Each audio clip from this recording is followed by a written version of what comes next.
ایک دفعہ جناب امیر مولا کائنات علی علیہ السلام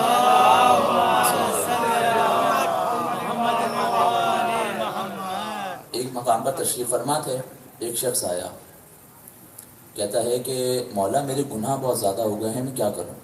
کہا استغفار کر. اچھا بھائی مولا بہت شکریہ، آپ نے مجھے حل دے دیا، چلا گیا. ایک اور شخص، اچھا یہ پورا واقعہ ایک ہی محفل کا ہے. ایک دوسرا شخص آیا، کہا مولا میں بڑی مفلسی آ گئی ہے، بہت تنگ حالات ہو چکے ہیں، مجھے سمجھ نہیں آتا کیا کروں. مولا نے کہا کچھ نہیں کر، استغفار کر. ایک اور شخص آیا کچھ دیر بعد، کہا میری شادی کو بہت زیادہ وقت گزر چکا ہے لیکن ابھی تک بے اولاد ہوں. مولا نے کہا استغفار کر.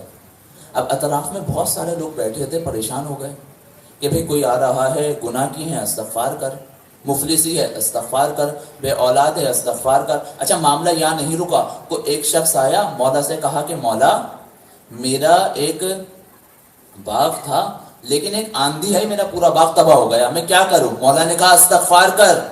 اب لوگوں کی پریشانی میں اضافہ ہونے لگا، یہ کیا ماجرا ہے؟ جو شخص آتا ہے علی کہتے ہیں استغفار کر.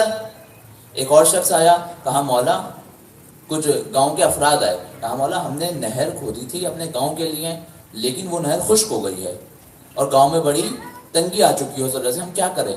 مولا نے کہا استغفار کر.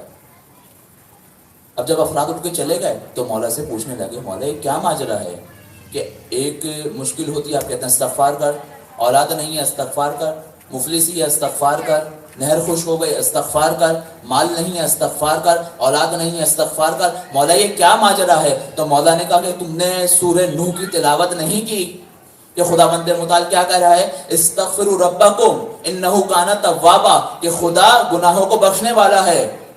وَيُمْدِدْ لَكُمْ، اور خدا تمہاری مدد کرے گا، بے اموال، مال کے ذریعے سے، وبنین، اور اولاد عطا کرے گا، وَيَجْعَلْ لَكُمْ، اور خدا تمہیں عطا کرے گا جنات، نہریں، وَيَجْعَلْ لَكُمْ نہار، اور بے نہریں عطا کرے گا.